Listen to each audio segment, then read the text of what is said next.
Back at Abe Lemons Arena, the Stars win it over Baker 66-58. Here with head coach Stan Holt. Coach, your thoughts on the game today? I thought we grinded out a win. It wasn't always pretty. I thought we had moments where we looked sharp offensively. I thought there were moments that we struggled, especially in the second half, to score, as you saw. But offensively, it's not always going to be smooth and perfect. As you know, you've seen a lot of basketball. So it was a testament to our guys' will to continue to guard, hold a team, a good team that put up 85 on us last year, to hold them to 58 here. I just thought that was an incredible effort defensively. I thought we played together on the defensive end for the most part, and I think we can be pretty good on that end when we're all locked in and focused. Obviously a lot of fouls in this game. Is it tough to find a rhythm when there are that many stoppages in play? Yeah, it is. It definitely is for both teams. And I thought, especially early, at some point, I can't remember what point it was in the first half, but I thought it was fairly early that we ended up in the bonus, and so we wanted to take advantage of that and attack and see if we can get to the free throw line. I could be wrong here, but I think our free throw attempts this game might be a high. I definitely would say for this season, plus 11 in attempts is good, and that's something that we talk about as a team, that we do want to get to the line more than the other team, and whether that's passing into the post or that's driving the paint. And so I was proud of us for being able to accomplish that tonight. Good game for Rashad Coleman all the way around, 14 points, also with 5 assists. He had a steal as well. Seems like a kind of guy who's just going to do whatever for the team. Is that kind of accurate? Yeah, our team really likes Sean. He's got a great personality. He plays extremely hard. He's very talented. He's unselfish, and the more that we have him and the more we are able to coach him, the more we see that as long as he's making solid decisions, then he is very difficult for opposing teams to deal with, because he's willing to make the right play. And so it's a matter of continuing to watch film, continuing to make adjustments as he comes off pick and roll or whatever action he's in. But you said it, 14 points, 5 assists. The assist number is always the one that I love.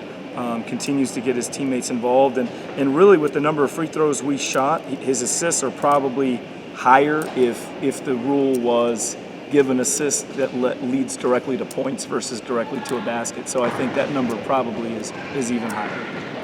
A.J. Cockrell, 11 points. He got to the foul line 10 times today. Also had 4 rebounds for you. How did you assess his play today? He's having to probably play more because of Anthony Davis being out, and obviously he didn't play much today, just 20 minutes because of foul problems. But how do you assess his play today? Yeah, AJ was a little frustrated in the first half, at the end of the first half, and then at the end of the game, just with the foul situation. And I told him, I've told him that from the very beginning of the season, that look, AJ, you've played a lot of basketball to this point, 4 years in high school, this is your 4th year in college.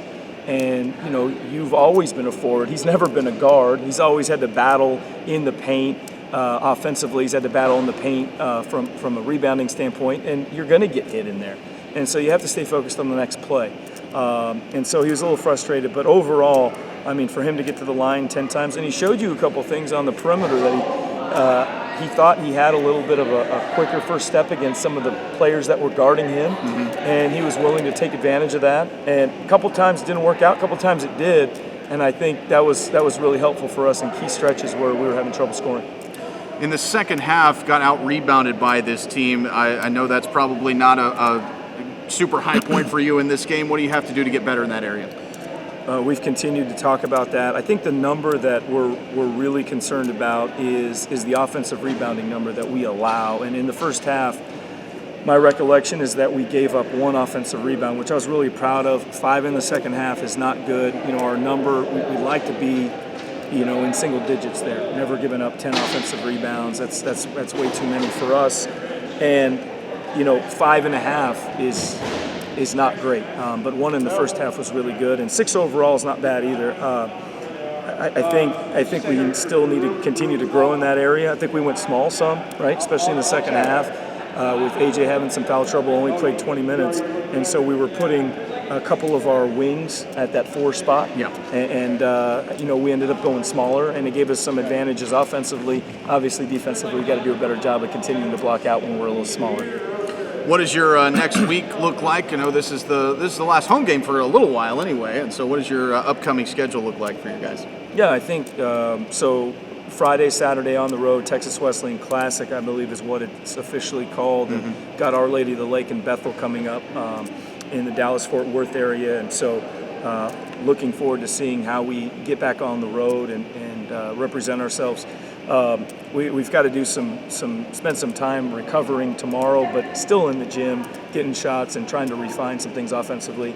Proud of our effort defensively, though, and then we're ready, showing film and showing scout of Our Lady of the Lake and getting prepared to go figure out how to go beat that team. All right, 66-58, the final score. That's OCU head coach Stan Holt. And we'll talk to you next time on OCUsports.com.